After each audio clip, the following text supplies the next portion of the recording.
You're all so quiet. So I guess it's a good thing as we lead into our Bible study this morning. It's great to see everybody on this snowy, cold Sunday morning, but glad you've been able to find your way here to the building and safely, and to be able to spend some time in study of God's Word in our Bible class time this morning, and then enter into some worship period together here in just a little while. If you would, before we get into our study, let's bow our heads together. We'll share in a word of prayer before we begin. Our Father in heaven, thank you again for the day that you blessed us with. We're so privileged to be considered your children, to be able to follow you and to learn of you. We appreciate so much the testimony of your word found within the pages of the Scriptures. Give us the wisdom that comes from it as we study from the book of Proverbs today. Strengthen us as we gain an understanding of that wisdom that's revealed. Give us a heart to receive those things, to make application of your message, and just to appreciate so much the guidance that you provide to us on a daily basis. Strengthen us in all that's good and right. Strengthen us in our study today, and we pray this through Christ's name. Amen. So our text out of the Proverbs this morning for our study is found on the screen, and it's found in your lesson sheets out of Proverbs 16 and verse 18. And it's a familiar one, right? This one we've probably heard before, probably have heard some sermons based or at least surrounded around this particular thought.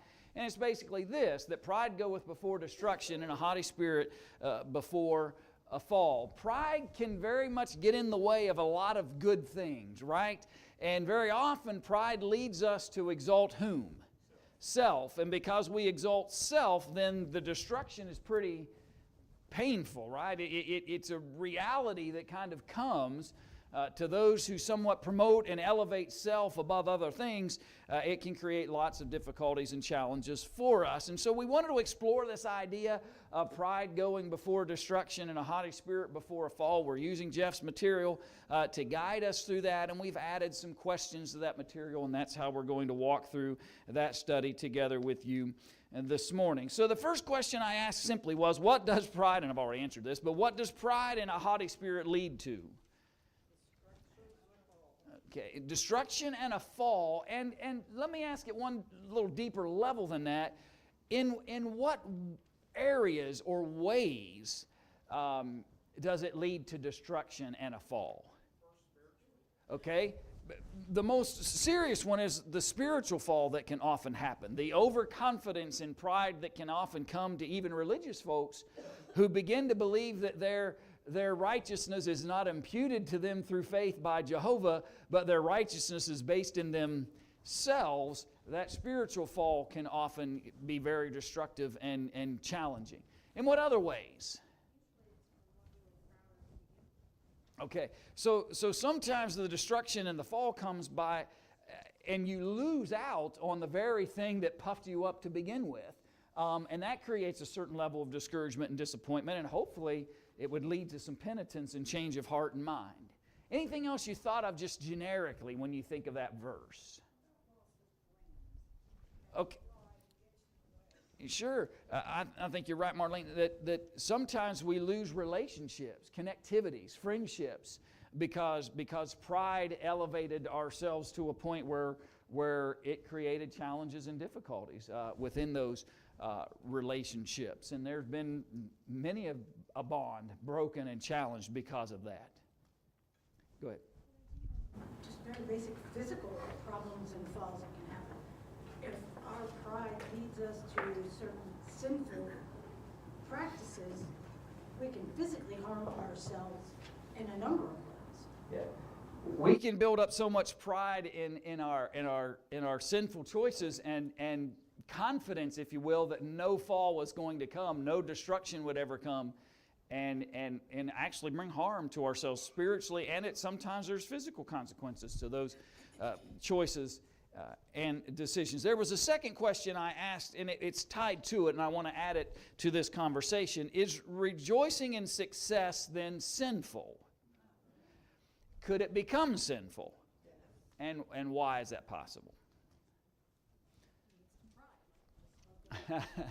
All right, so you chased right down the easy path in answering right, because it leads to pride, and certainly that's true. I'm not downplaying that at all. Go ahead, Amy. I'm sorry. Take the glory away from God.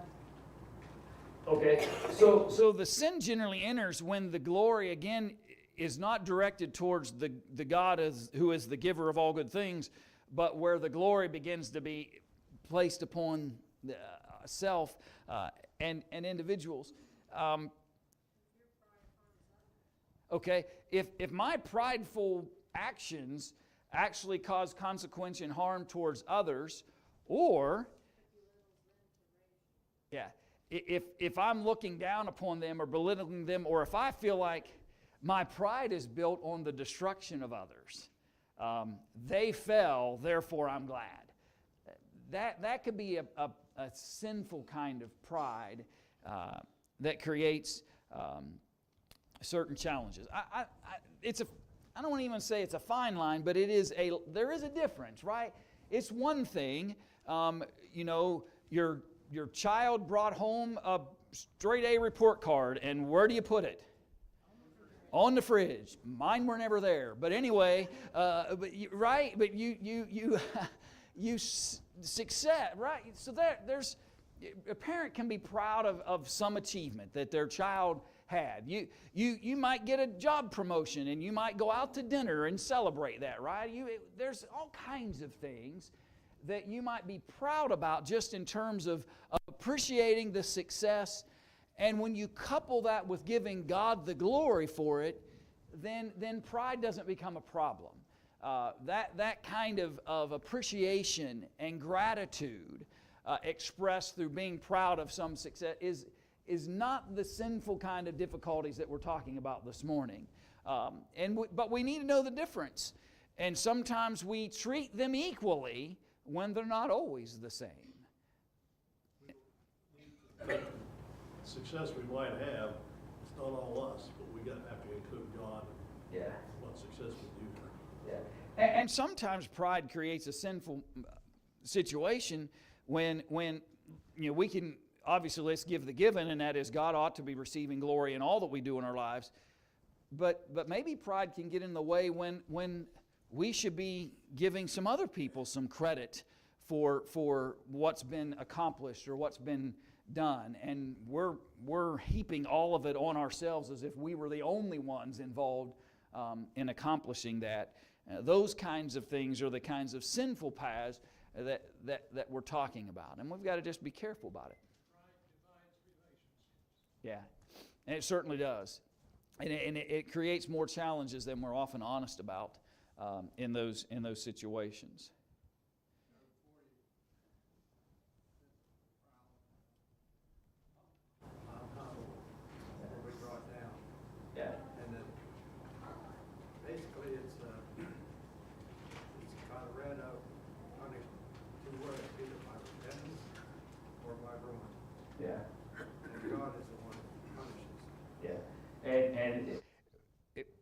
I think the idea here, Bob, that I think is important for us to get is pride goeth before destruction and a fall, right? Either penitence needs to come that leads to change, or pride will lead us to change that's in a painful way and in a consequential way. And I think that's an appreciation we need to have out of the text. Go ahead. Pride creates an attitude where you won't listen to instruction. Yeah. You won't listen to someone who's trying to teach you something. Yeah. Or someone who's been through the same experience. Sure. You get haughty and you won't listen. Yeah. Pride often distracts us from the counsel and guidance and help that we could be receiving from others, and knowledge and wisdom we could be receiving from others, and it gets in the way. To that, because the verse even says, pride goeth before destruction, and a haughty spirit before a fall. So it's not pride itself. It's it's got a helper there. It's the haughty spirit that adds to it as well. That attitude that comes because of the pride pushes us even into greater destruction and challenges. I wanted to add something that Jeff wrote in your materials. He said, taking pride in one's achievements or memberships or blessings is perhaps synonymous with gratitude or gratification in good things. Pride becomes dangerous when it becomes excessive or selfish or arrogant. Rejoicing in success is harmless, but when it comes at the expense or embarrassment of the vanquished, and that's what we talked about a few minutes ago, it quickly turns into hubris, and nothing is more dangerous than excessive pride. And I think all of that wisdom that he shares there is important for us to appreciate when it comes to the destruction that it often comes, and the contrast, if you will, between being proud of some achievement in an appropriate way, and in a way, the difference between that and a way that might bring destruction and challenge.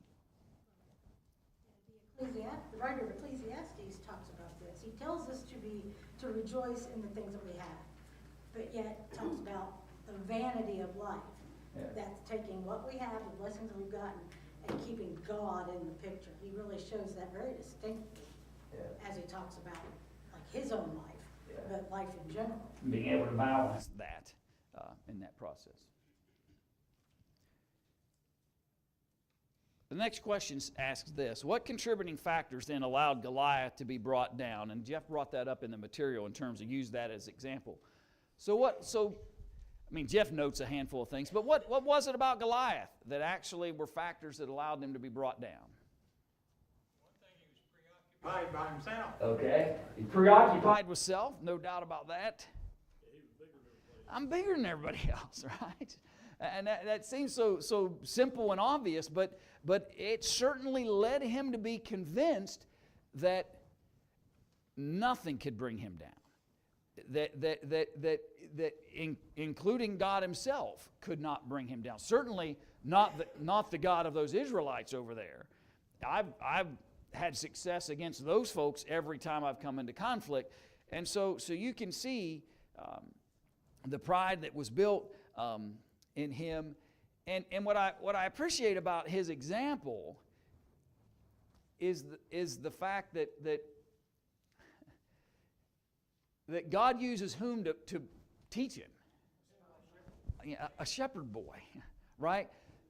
Not another great big guy, right? Not another giant. And I suppose God could have led a path towards that direction at some point in time to pit strength against strength. But what he wanted Goliath, and through Goliath, who else? The Philistines. He wanted all of them to appreciate that their pride and arrogance against God, the Jehovah God of the Israelites, was going to lead to their downfall and destruction. And it could happen from any source, including a young shepherd boy with a slingshot and a rock. Yeah. Who trusted that God could deliver Goliath into their hands.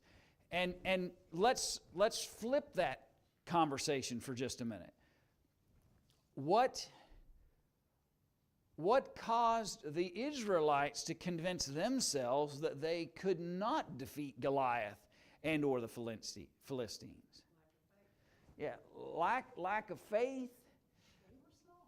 And, They didn't feel like they had a strength to go against the strength of God. right. And they underestimated what God could do. What I want us to appreciate is sometimes we might cower in the presence of the proud, right? The proud are big and strong and boisterous and loud. I can only imagine if you listen to Goliath speak, right? Sometimes it's kind of hard for us to get our minds into, but you think about him coming before these people, and he has this conversation with David and those that have gathered there, and my apologies, I don't hear Mike Tyson's voice coming out of him, right? What I hear is this thundering, powerful man. And people tend to cower when that kind of strength and pride and hubris are presented before them. And God's people had been cowering to Goliath and his pride and the Philistines and their pride for too long. And it took a shepherd boy who was only there because of what? Yeah, he's bringing dinner. He's bringing their supplies to sustain his brothers who were men of war. And he gets there and he witnesses all of this, and he's wondering why God's people haven't gone down and slain this pride-filled giant who believes he's bigger than the God of Israel. Think about that whole scene. I think you get a better picture. Go ahead, Amy.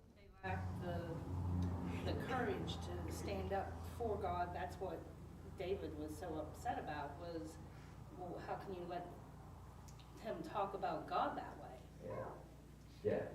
And David felt humiliated when his God was being humiliated. And he said, we need to do something about this. And you can appreciate that part of the scene. When the spies went into the promised land, one of the things the spies that brought back, they get them think, there are giants there. Yeah. We can't take this land. But the two that did, Joshua and Caleb, brought back a favorable report. Yeah, we can take it. God's promised us this land, so we can take it. Yeah.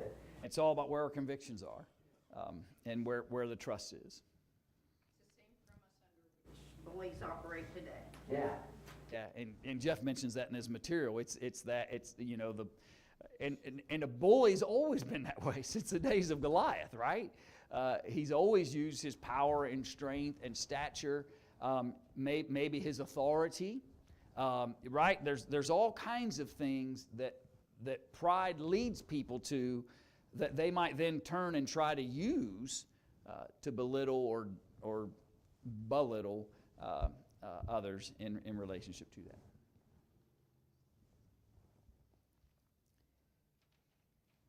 So according, and add James chapter 4 to the conversation. According to James 4, how should we seek to be lifted up?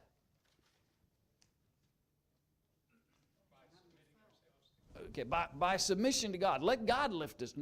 Not pride-filled arrogance that we build upon ourselves.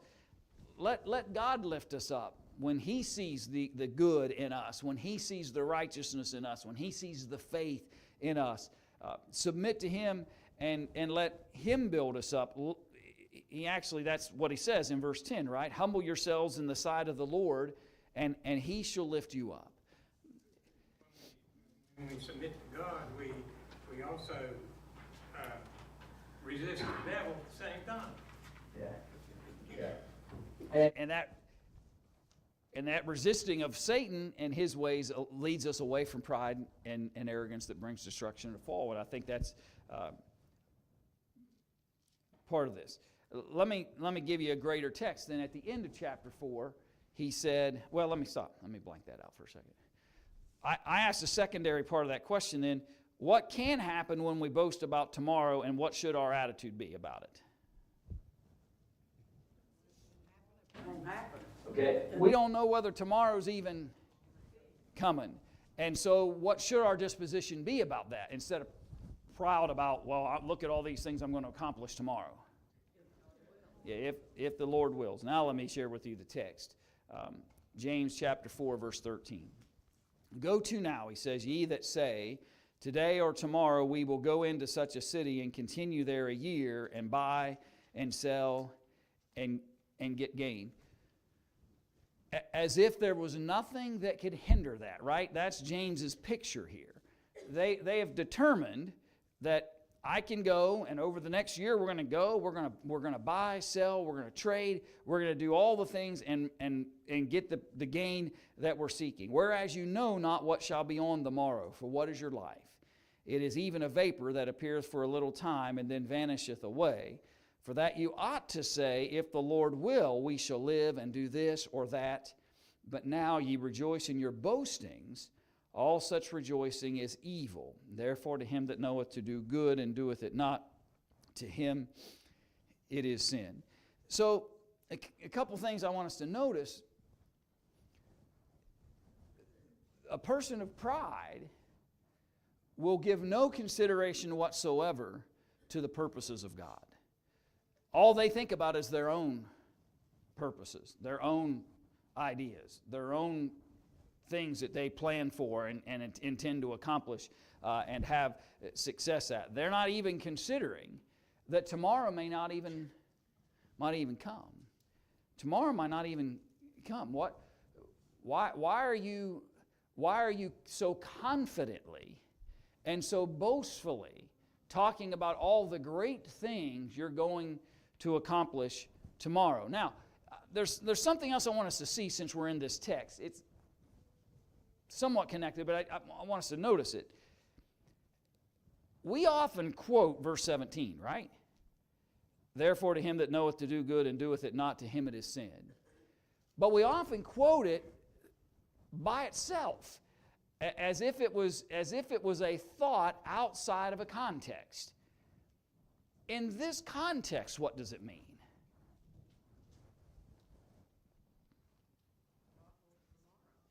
Okay, God's in control of tomorrow, so you don't know whether you have tomorrow. Do your good today. Do your good today. Why are you boastful and filled with pride about tomorrow? You don't even know what tomorrow will bring. You don't even realize that life's a vapor that could appear for a moment and vanish. You don't even appreciate that tomorrow's time may never be available to you. Here's what I'm driving at. The proud will often speak of what they're going to accomplish tomorrow. Right? The proud talk great things about what they're going to do in a time period that may not even occur, in a situation that may never even bring itself to be. And James says to that audience of people that are boasting about great things they'll do tomorrow, how about do your good today? Except right? Now is the moment. If there's good to be done, then do it. Don't brag about what great things you're going to accomplish some great day. No, don't become so proud of some great success out there on the horizon that you just know for sure that's going to happen.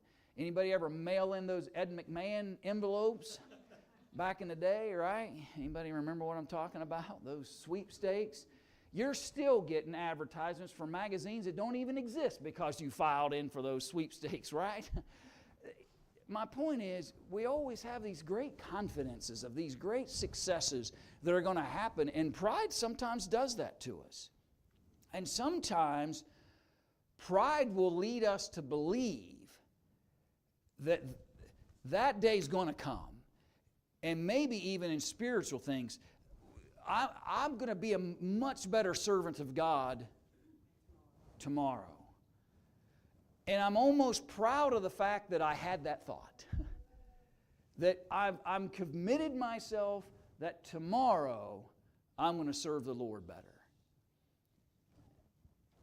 To him that knoweth to do good and doeth it not, to him it is sin. Do your good in the moment.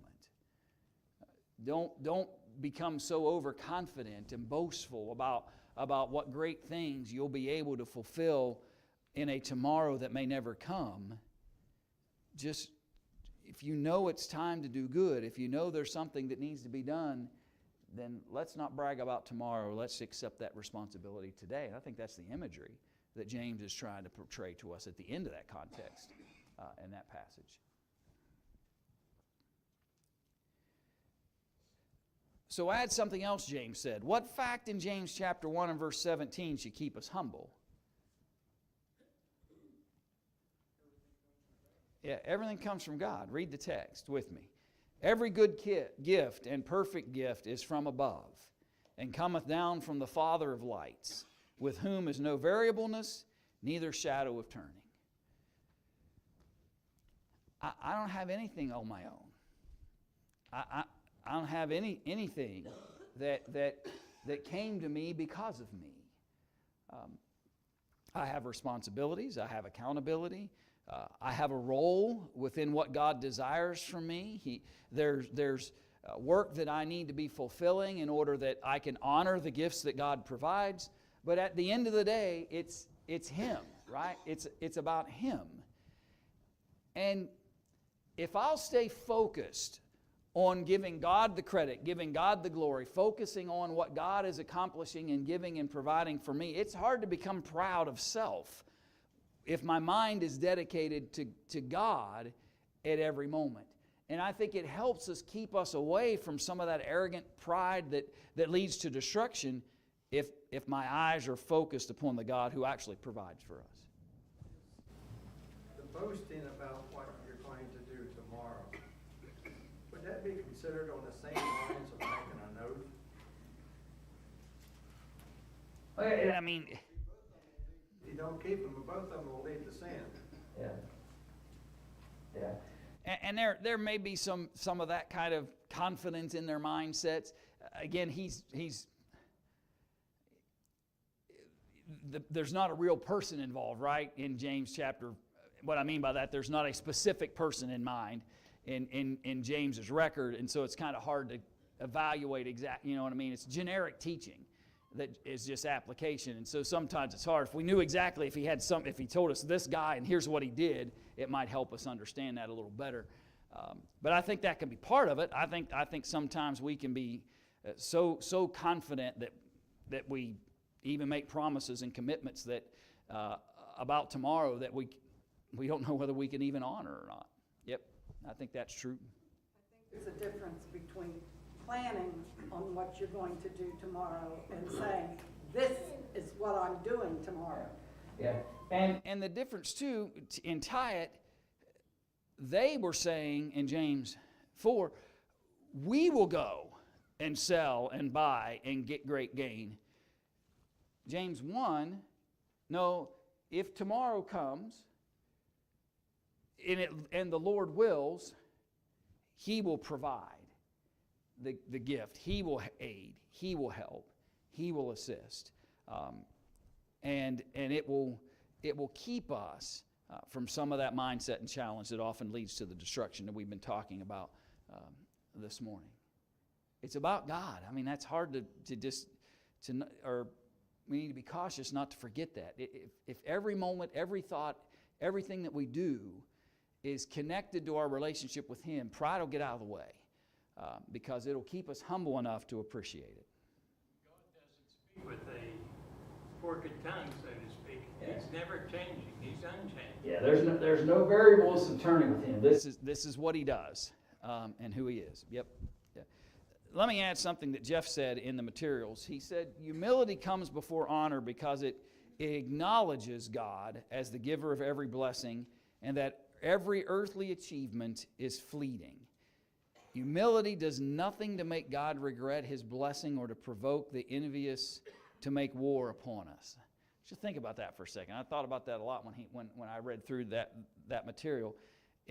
Humility does nothing to make God regret His blessing or to provoke the envious to make war upon us, but the fall of the haughty might be only moments away. It's an interesting way to think about it, right?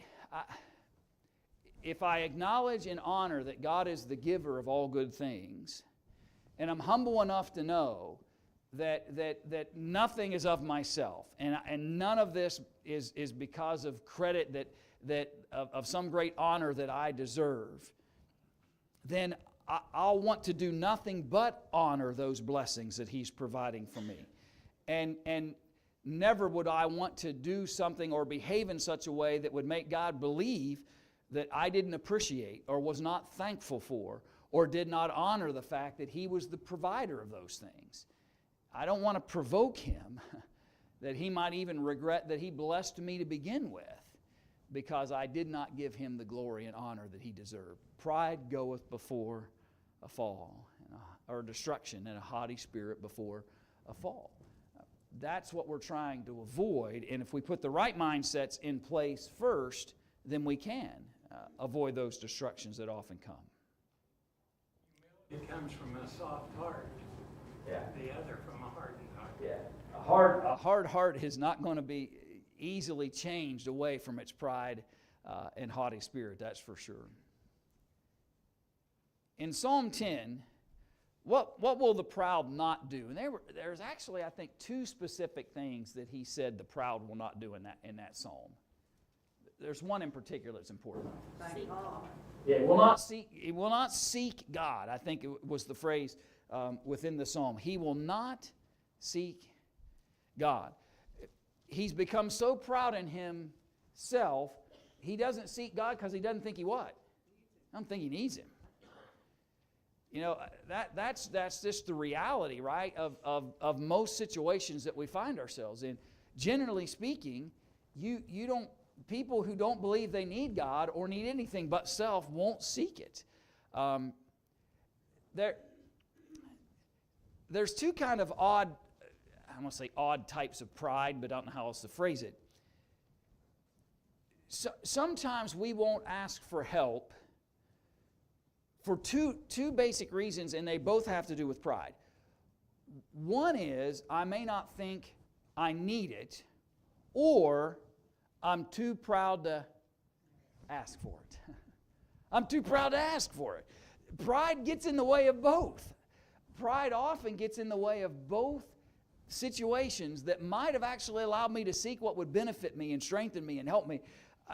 Maybe I won't seek God because I don't think I need Him, or maybe I've become so proud that I don't want to humble myself to seek after Him. I don't want to have to acknowledge that the mistakes that I made prior to that. I don't want to have to admit that the paths that I chose prior were destructive to me. I don't want to go through all that. And so I won't seek Him because of that. Did anybody else notice the other one listed in Psalm 10?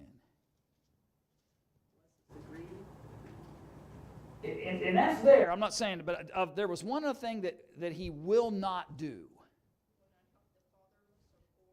Okay? He won't do good. And I was just curious whether anybody else noticed it in the psalm itself. If you look down through there, you'll find it. It says he will not move from his sinful ways. The proud will refuse to move away from sin. He doesn't care what destruction it brings. He doesn't care what hardship it brings. He's not concerned about its spiritual consequences. He doesn't think about what it might create in terms of problematic situations moving forward. The proud will not move away from sin. The first step in many ways in terms of attitude and disposition that helps us get away from sin is what? And we've talked about it already this morning. What one word? Humility. But the proud doesn't have any humility, right? The proud doesn't have the humility necessary to get himself walking and moving towards God and away from sin. The proud will not move away from sin because he lacks the humility that would lead him away from sin. If he'll add the humility into the equation, then he might actually start to seek after God, and if so doing, then he might appreciate the fact that he can move away from his sinful decisions and choices. Humility is so much, it's the counter, right? The answer to pride is humility. And humility in so many various ways, but it's the counter. It's the antidote, if you will, to the pride that often brings destruction. Jeff referenced Proverb 15:33, I believe, in the material, but what comes before honor in that proverb? Humility. That's what we've been talking about, right? The fear of the Lord is the instruction of wisdom, and before honor is humility. If we want to do the honorable things in relationship to God, if we want to do the things that keep us away from becoming so proud and so boastful and so confident in ourselves that we've just put God off onto a side as if we've never needed Him before and will never need Him in the future, humility is going to have to take over in order for us to avoid those consequential kinds of choices and decisions. Go ahead.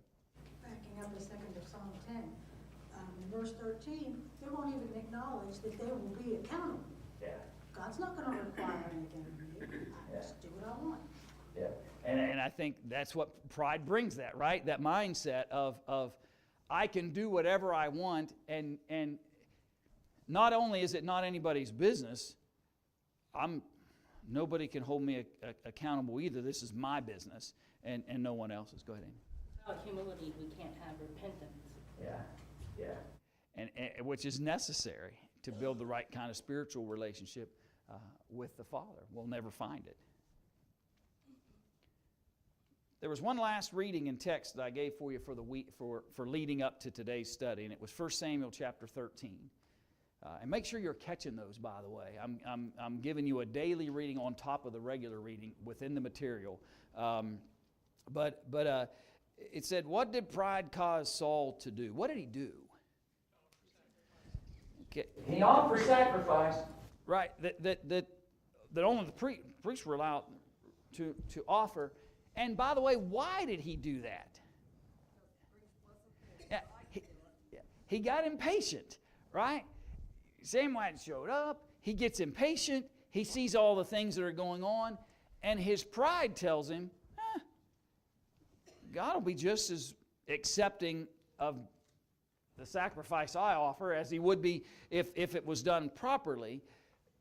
Sometimes pride isn't as boisterous and bold and over-the-top confident as just the idea that I convince myself that it may not be the right thing, but it'll be okay. It'll be okay. God surely won't be upset with me because I got a little impatient in this process and I didn't want to wait for the priest to actually arrive. And so he goes against the will, the law, the purposes that God had designed and the way that God had designed him. Friend, that hasn't stopped since the day of Saul. And I think sometimes people don't realize that when they've altered the message of God, when they've taken the message of Scripture and have decided that, well, God said this, but I think this will be just as good. What caused them to think that? Pride may very well have been part of that. They become proud of their understanding of things. They become proud of their ability to discern the difference between today's world and the time period in which God said what He said. And pride can rear itself in so many different ways, and it's been going on for a long, long time. What led Eve to partake of that fruit that she had been forbidden from? What caused Adam to, right? She saw that it would make one wise. She would begin to be as God was. That pride that kind of kicks in of thinking about what all great things I can become. And Saul had that disposition in 1 Samuel chapter 13. And ultimately he loses what? Yeah, he loses the kingdom because of it. You know, his destruction came in a severe, and when we say he lost the kingdom, he just didn't lose it for himself. He lost it for his lineage, right? A very common thing that would most often occur among great powers and kingdoms is that authority and that kingdom would just be passed down from generation to generation to generation. And God just took that lineage away and said the kingdom's not only going to be taken from Saul, but it's going to be taken from his heritage. And ends up placing David in that line instead. And we know the rest of the history that unfolds because of that. Pride's destructive. A haughty spirit leads to a fall. We've got to be careful that we don't allow for those kinds of dispositions to be so added into our mindsets and almost become so common around us that we begin to think it's okay and that we won't be, there's no consequence will come to us and we'll survive it, or whatever kind of excuse making or thought processes we sometimes go through. Any last minute comments, thoughts before we close out this morning? Appreciate all the thoughts and comments you added to our discussion today.